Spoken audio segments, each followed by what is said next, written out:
ยั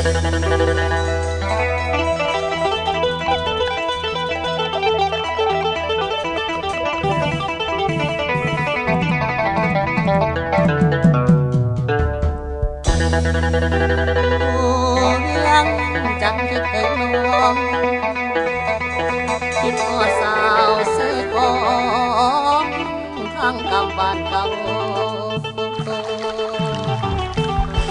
คิดเห็นว่าสองท้องสัญญาพักกันสายบันคออยู่สุด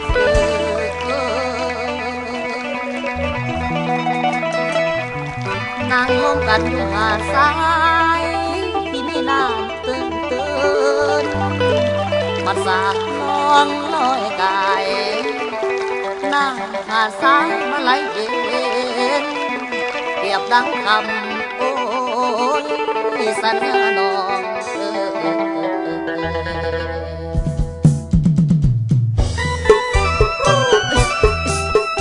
สำหรับลำก่อนนี้ฝากให้ทั้งสาวสีกองน้องว่าอยู่บอกสาวสีกอง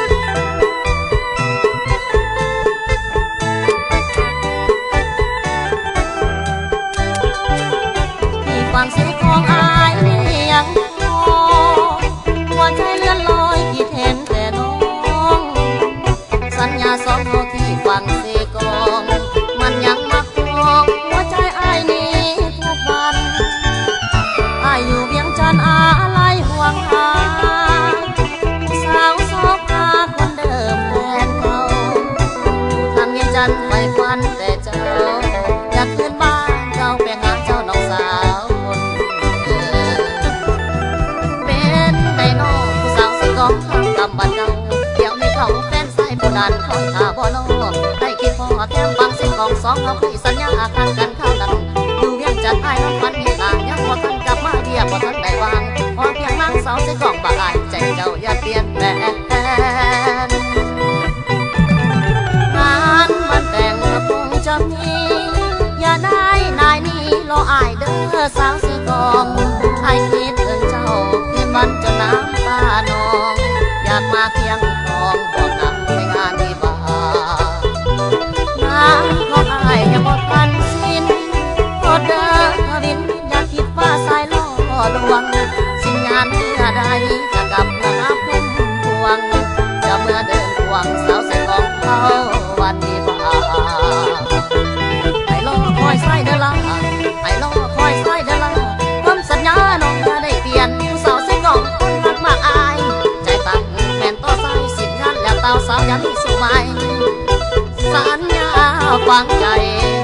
อย่าแปรเปลี่ยน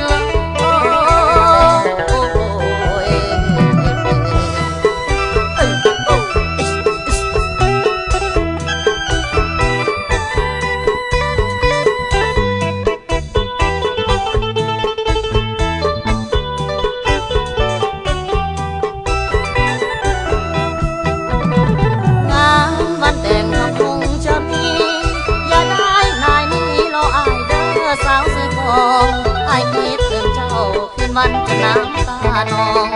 อยากมาเพียงทองบอกนำในงานวิวางานของอายยังบ่ทันสิ้น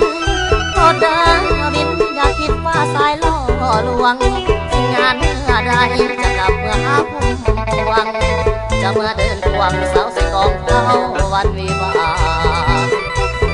ไอ้ล่อคอยใส่เดล่าไอ้ล่อคอยใส่เดล่าทำสัญญาน้องจะได้เปลี่ยนสาวใส่กองคนรักมากอายใจตั้งแม่นต่อสายสิ้นงานแล้วเต้าสาวยังสู่ใหม่สัญญาฟังใจอย่าแปร